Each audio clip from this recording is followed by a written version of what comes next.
Kebakaran di Pasar Raj Tekstil India, ratusan personel dikerahkan. Falcon 9 cetak rekor SpaceX di langit Florida.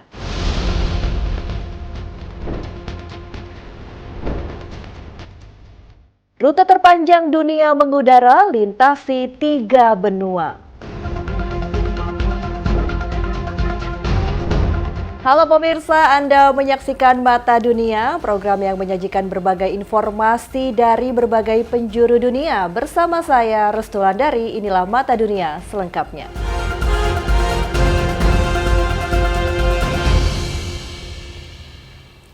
Kita awali Mata Dunia dari India, pemirsa. Kebakaran besar terjadi di Pasar Raj Tekstil Parvat Patia, Surat, India. Peristiwa ini menghanguskan lebih dari 20 toko. Ratusan personel damkar diterjunkan mengendalikan api yang menjilat hingga lantai 7.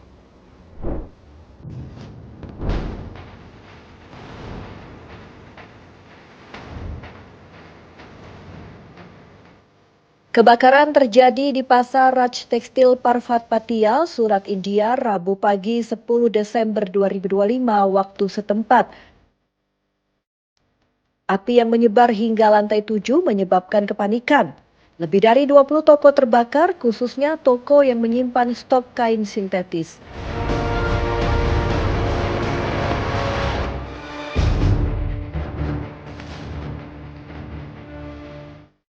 Bahan mudah terbakar menyulitkan upaya pemadaman. Asap tebal dan beracun memaksa petugas damkar menggunakan masker oksigen selama operasi. Kepala Dinas Pemadam Kebakaran Basan Parik menjelaskan, panggilan darurat diterima Rabu pagi. 3 unit damkar terdekat dari pos Dumbal, Dindoli, dan Mandarwaja dikerahkan. Namun api semakin membesar. Panggilan Brigade Call dikeluarkan, ada 22 mobil pemadam dari 15 pos damkar di seluruh kota diterjunkan ke lokasi. Lebih dari 100 petugas damkar berjuang memadamkan api selama hampir 4 jam sebelum situasi berhasil dikendalikan. Pemadaman lanjutan dan pendinginan dilakukan, diperkirakan pendinginan memakan waktu hingga 2 jam. Aliran listrik ke gedung diputus demi keamanan. Dugaan sementara, api berasal dari kabel lift di lantai dasar dan merembet ke lantai atas melalui jalur instalasi listrik.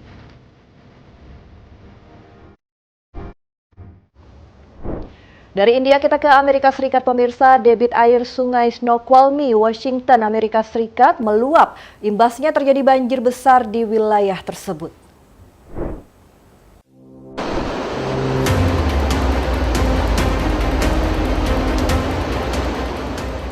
Debit air sungai Snoqualmie, Washington, Amerika Serikat meluap.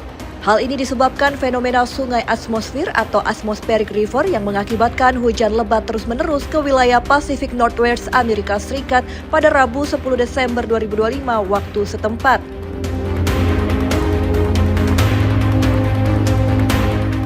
Otoritas cuaca setempat memperkirakan hujan masih akan berlanjut sebelum kondisi membaik pada akhir pekan. Warga di area rawan banjir dihimbau tetap siaga dan memantau informasi resmi. Petugas lapangan diterjunkan mengantisipasi banjir susulan.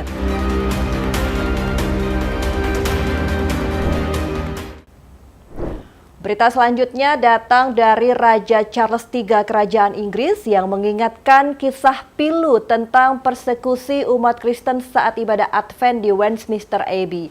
Di sini Raja Inggris menyorot harapan, perdamaian, dan cahaya menjelang perayaan Natal.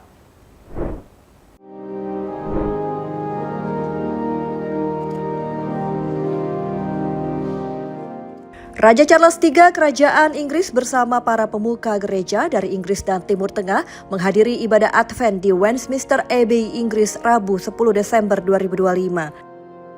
Acara membahas mengenai harapan menjelang Natal dan mengingatkan kembali penderitaan yang dialami umat Kristen di persekusi karena iman.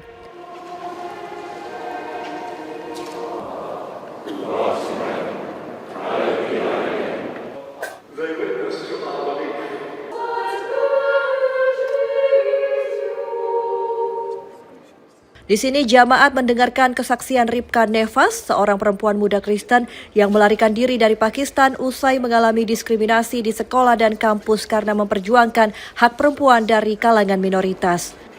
Ripka Nevas kini bisa merayakan Natal secara terbuka di Inggris usai memperoleh suaka. Ia menegaskan tekad memperjuangkan hak-hak minoritas di seluruh dunia.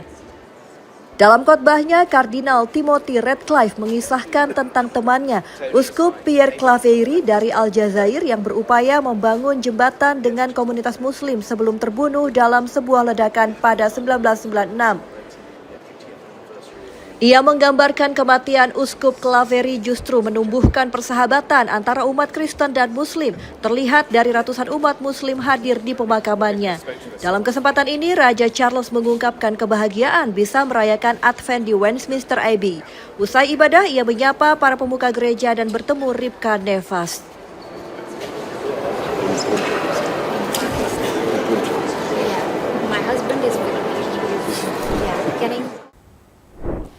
Pemirsa, sebuah rekor baru kembali dicetak SpaceX di langit Florida. Sebuah booster Falcon 9 mendarat untuk ke-32 kali dan membuka babak baru teknologi roket yang bisa digunakan ulang.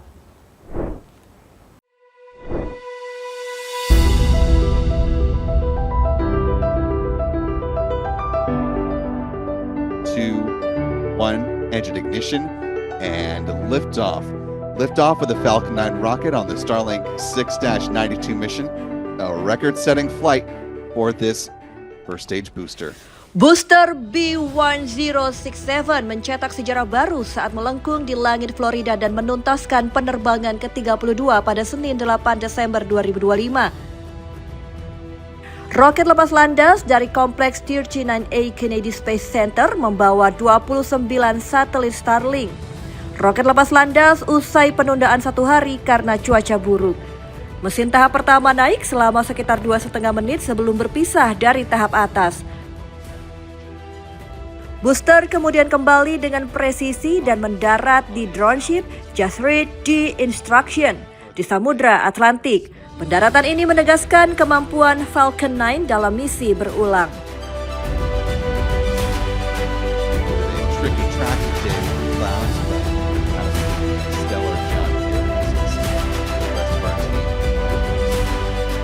Sementara itu, tahap atas melanjutkan misi dan dijadwalkan melepaskan satelit Starlink Group 692 sekitar 1 jam setelah peluncuran. Total lebih dari 9.100 unit Starlink kini aktif memberi akses internet global. Misi ini menjadi peluncuran Falcon 9 ke-158 oleh SpaceX, sekaligus penerbangan ulang booster ke-510 sejak 2017. Sehari sebelumnya, pada Minggu 7 Desember 2025, SpaceX juga meluncurkan 29 Starlink dari Vandenberg, California.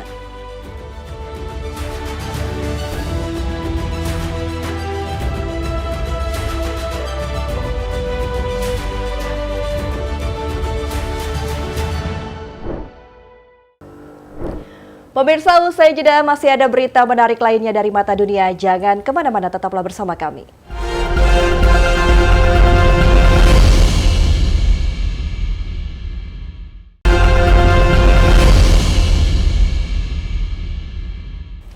Anda kembali bersama kami di Mata Dunia, pemirsa. Dari dunia entertainment, khususnya K-pop, Raja K-pop G-Dragon akan tampil di variety show musik milik Good Day. Ia dipastikan hadir kembali dengan musim kedua. Konfirmasi ini diberikan langsung rumah produksi Theo, menyatakan season kedua dalam proses pembuatan. Sebelumnya, tahun 2023, G-Dragon terlibat kasus narkoba.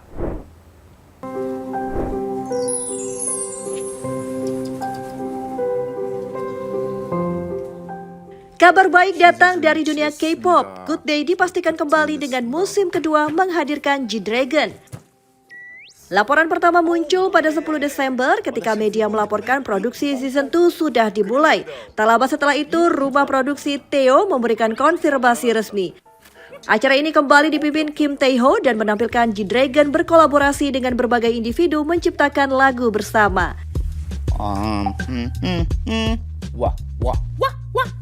지영이 목을 저렇게 푸는구나. 신기해. 딜레이 좀만 빼주세요. Dikutip dari K-pop chart, G-Dragon berperan sebagai produser dan menggunakan kisah para peserta sebagai sumber inspirasi yang diubah menjadi karya musik. 오케이. 아, 내 가사를 몰라서 여기 보면 못 부를 것 같아. 불편해서 안 보는 거 아니에요? 아 그래? 알았어. 그냥 하셔도 돼요. 알 수 있잖아 눈빛만 봐도 형, 세호 형 박수 치면 안 돼요. 들어와요. 손끝만 따도 나는 지금 눈빛만 Penonton bisa melihat proses kreatifnya secara mendekat melalui format reality show. Hingga saat ini, satu-satunya anggota dipastikan kembali adalah G-Dragon. Detail lain seperti daftar pemain tambahan, jadwal syuting, dan tanggal penayangan menunggu konfirmasi pihak produksi. 눈빛만 봐도 알 수 있잖아 어깨만 스쳐도 우리 느낄 수가 끝만 봐도 헤이, 야. 풀렸네. 지금 뭘 생각하고 어디에 있니 Sebelumnya, G-Dragon tersandung kasus penyalahgunaan narkoba pada Desember 2023. Ia dinyatakan tidak bersalah dan dibebaskan dari semua tuduhan. Hasil tes narkoba termasuk tes rambut dan urin menunjukkan hasil negatif. 알 수 있잖아 이러니까 이렇게 조심스러워 보이는 느낌인 건데 약간 이런 식이니까 Masih dari dunia K-pop pemirsa, girl group Gen 5 menjadi pembicaraan para penggemar K-pop Hearts to Hearts. Penyebabnya, Hearts to Hearts secara resmi mengumumkan rencana fan meeting terbaru mereka yang diberi tema Hearts to House. Think of anyone but you. Frame so get no, you're so amazing. Girl group Gen 5 Hearts to Hearts resmi mengumumkan fan meeting terbaru bertajuk Hearts to House yang akan digelar pada Februari 2026. You're both 날 담은 the love. Pengumuman ini mendapat antusiasme penggemar yang menantikan kehadiran para member secara dekat dan menunjukkan dukungan besar melalui media sosial serta komunitas fans. Acara ini diharapkan menjadi momen spesial bagi para fans yang bisa berinteraksi dengan para member, menikmati performa secara dekat dan merasakan suasana intim bisa ditawarkan dalam fan meeting.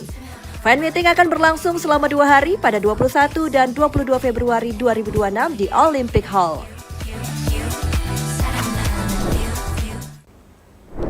Masih dari K-pop pemirsa, 2 bintang K-pop papan atas Jang Won-young, IVE dan Karina Aespa kembali mencuri perhatian melalui kolaborasi mewah dalam teaser terbaru bertema Natal yang sukses menghebohkan para penggemar.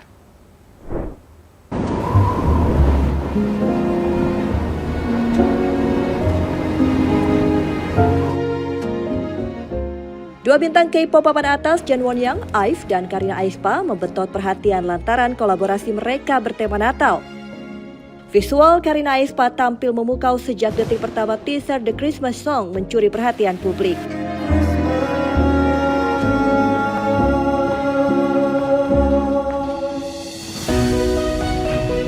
Tata artistik dan atmosfer sinematik menonjolkan karisma keduanya meski hanya muncul dalam durasi singkat.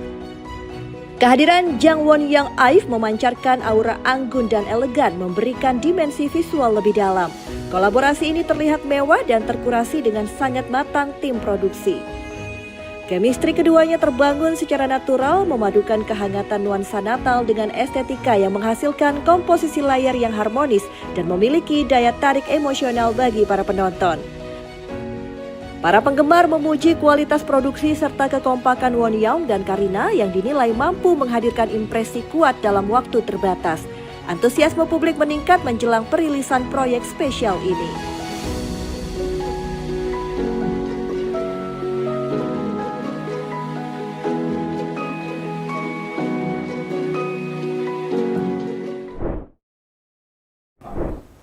Kita beralih ke informasi lain pemirsa, industri penerbangan dunia mencetak sejarah baru. Rute komersial terpanjang China Eastern Airlines menghubungkan Shanghai dan Buenos Aires melalui penerbangan maraton selama 29 jam melintasi 3 benua mengudara.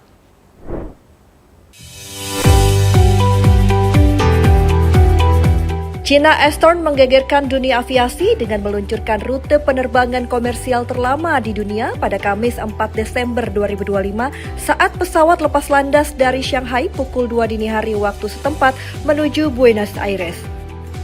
Dengan menyisir jarak 19.955 km selama 29 jam, penerbangan ini melewati transit singkat di Auckland untuk pengisian bahan bakar. Dari Cina ke Argentina, perjalanan membentang lebih dari 25 jam, sementara rute kembalinya 4 jam lebih lama. Kombinasi durasi ini menjadikannya sebagai penerbangan komersial terlama di dunia saat ini. Rekor ini melampaui penerbangan 19 jam New York-Singapura milik Singapore Airlines. Dan kompetisi ini masih berlanjut setelah Qantas siap meluncurkan rute 22 jam Sydney-London pada 2027. Penerbangan super panjang ini dioperasikan dengan Boeing 777-300ER berkapasitas 316 kursi. Penerbangan perdana berangkat dari Shanghai pukul 2 dini hari dan tiba di Buenos Aires 10 menit lebih cepat dari jadwal. China Eastern menyebut rute ini sebagai koridor selatan baru yang menghubungkan Asia, Oseania, dan Amerika Selatan. Perayaan digelar di destinasi keberangkatan Shanghai dan kedatangan Buenos Aires, sementara Auckland mengadakan upacara penyambutan untuk menandai momen bersejarah ini.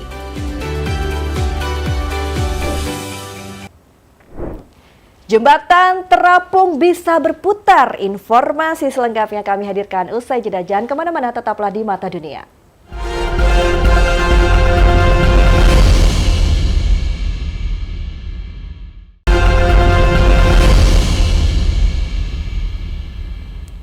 Terima kasih Anda masih bersama kami di Mata Dunia. Kali ini saya ingin mengajak Anda melihat berbagai jembatan di dunia. Pemirsa, yang pertama ada jembatan terapung Agia Mafra di Lefkada yang merupakan jembatan berputar sepanjang 500 meter menghubungkan Pulau Lefkada dengan daratan Yunani. Struktur jembatan bergerak bisa memberi jalur kapal tanpa mengganggu operasional di darat.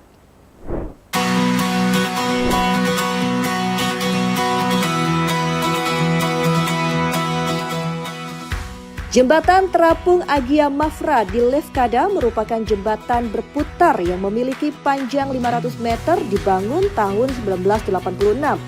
Jembatan ini dibuat agar bisa berputar ketika perahu atau kapal akan melintas.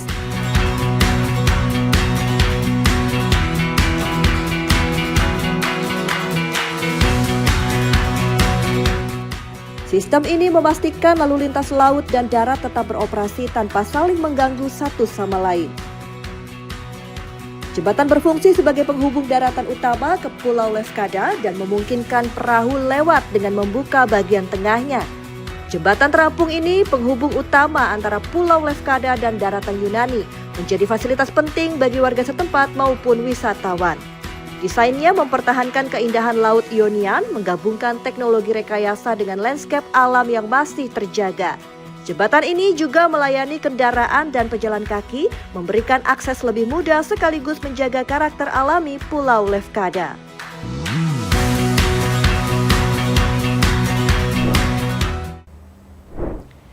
Selanjutnya pemirsa, jembatan apung Ziziguan terletak di Hubei, Cina, merupakan jembatan melengkung di atas air. Jembatan ini disebut-sebut sebagai keajaiban rekayasa berdesain melayang di atas sungai Qinjiang tanpa penyangga. Pengendara melintas seolah-olah berada di atas permukaan air.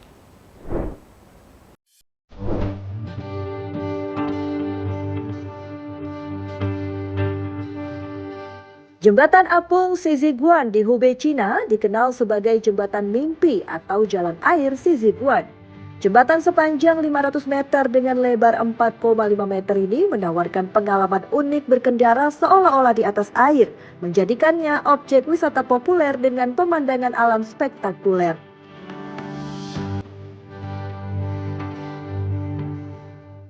Jembatan ini dikenal berstruktur gelombang membentang di atas permukaan air, diluncurkan pada 2016 mengadopsi teknologi Jerman serta sistem stabilisasi ponton polietilen berdensitas tinggi menjaga keseimbangan dan kekokohan. Jembatan di Sungai Qinjiang bisa dilintasi pejalan kaki maupun kendaraan ringan dengan batas beban maksimum 2,8 ton. Demi keamanan, batas kecepatan kendaraan ditetapkan hanya 20 km per jam. Jembatan dikenal sebagai keajaiban rekayasa berdesain melayang di atas Sungai Kinjiang tanpa penyangga, menjadikannya sebagai salah satu destinasi favorit bagi wisatawan.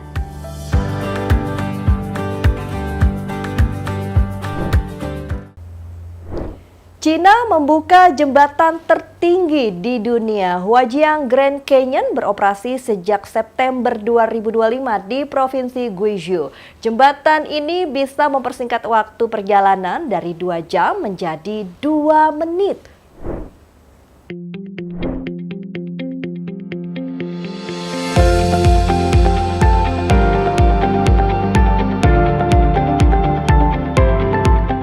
Cina meresmikan jembatan Huajiang Grand Canyon sejak September 2025. Jembatan ini berdiri setinggi 625 meter di atas Sungai Beipan. Angka ini diklaim sebagai struktur jembatan tertinggi dari permukaan air di dunia. Total panjang jembatan sekitar 2.890 meter atau 2,89 km dengan bentang utama 1.420 meter. Pembangunan proyek ini membawa dampak luar biasa bagi mobilitas masyarakat. Jembatan ini berhasil mempersingkat waktu perjalanan antara kedua sisi sungai. Semula membutuhkan waktu hingga 2 jam, kini cukup ditempuh dalam waktu kurang lebih 2 menit. Pendekatan ini diharapkan mampu meningkatkan konektivitas dan mendorong pertumbuhan ekonomi lokal di kawasan tersebut.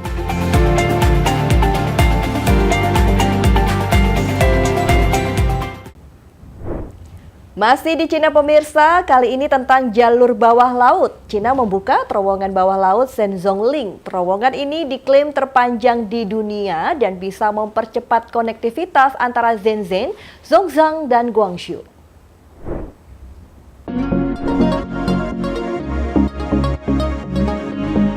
Terowongan bawah laut Shenzhongling atau jalur Shenzhen-Zhongshan di Cina merupakan bagian proyek lintas laut raksasa yang dibuka untuk lalu lintas pada akhir Juni 2024. Jembatan terowongan terintegrasi dengan panjang sekitar 24 km, meliputi terowongan bawah laut, 2 jembatan, dan 2 pulau buatan yang diklaim sebagai terowongan bawah laut terpanjang di dunia. Proyek infrastruktur ini membutuhkan waktu hingga 7,5 tahun untuk penyelesaiannya dengan jembatan suspensi melintas di atas permukaan laut. Sebelumnya, perjalanan antar kota memakan waktu hampir 2 jam. Kini, melalui rute ini bisa dipersingkat waktu hanya 30 menit. Jalur ini diharapkan mampu menjadi katalis mendorong pertumbuhan ekonomi dan integrasi regional di wilayah sekitar Teluk, khususnya antara Shenzhen dan Guangzhou.